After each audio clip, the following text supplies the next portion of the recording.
Hello, it's Clara, and I'm fascinated by human psychology and especially by how our subconscious mind works and how it affects our behavior. Um, so today I will tell you a little bit about bystander effect. Have you ever passed around somebody in the street and you were pretty much the only person who did it?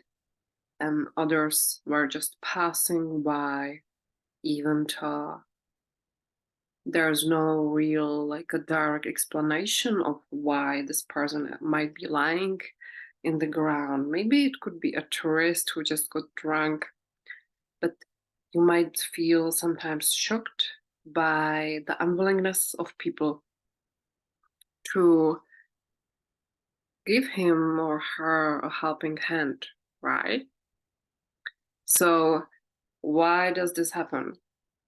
Are we such villains? Are we so bad that we are so incapable of helping to each other as humanity? I don't think so. Most probably you already experienced in life that somebody helped you when it was personal, right? So what is this about actually?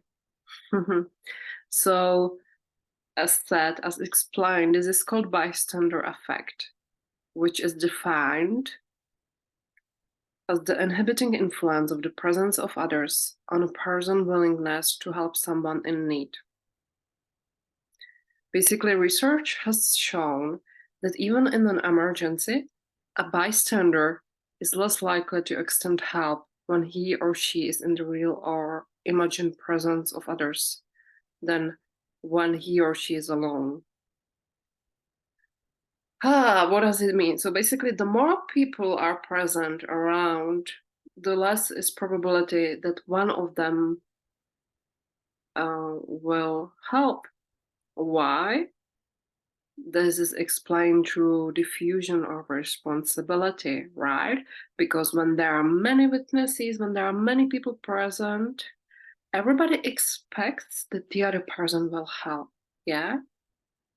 Why should I put my health or something into risk when there are so many other people? I'm sure they might have better abilities or they might be better equipped to do something, right? Maybe that person, he has a training in emergency at that person might just know like homeless people problematic. Why would I help? Why? Why should I put the dirt on my hand? Well, that's probably how many people think in this situation, right? Recently, there was a case in Mallorca, and there are so many cases. I heard about it so many times. There was a man and he went swimming. I don't know what exactly happened there, but he got stuck there and he was asking for help. He was yelling, he was drowning. Somebody was recording it on camera, of course, and even not this person helped. And this person lost his leg eventually. This is just one of cases, one of many cases. Now, you could just think, is this destiny? Was this supposed to happen? What if I do something and I help the person and then he does something bad? Well, yes, you could look at it also from the broader perspective. I'm just explaining you this phenomenon and how to understand it. Now, this was researched on example of a woman, and her name was Kitty Genovese, and she was murdered. And even though there are 38, they counted 38 witnesses, and the man, her murderer, he was repeatedly coming back until she died, and he was stabbing her 3 times. So the people had 3 opportunities None of them called police. This was so eye-opening or so shocking for the psychology field that they decided to explore it, right? And they found out this,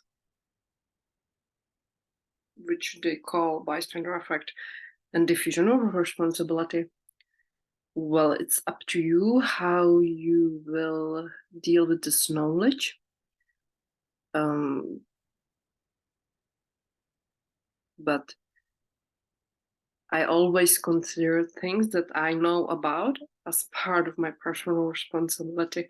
I'm always the one who's jumping into the situation, asking, "What happened? What happened here?" Yeah, just to a little bit like disperse the ignorance that might be present. I'm not saying that from perspective of critique. This is how collective mind, for some reason, works.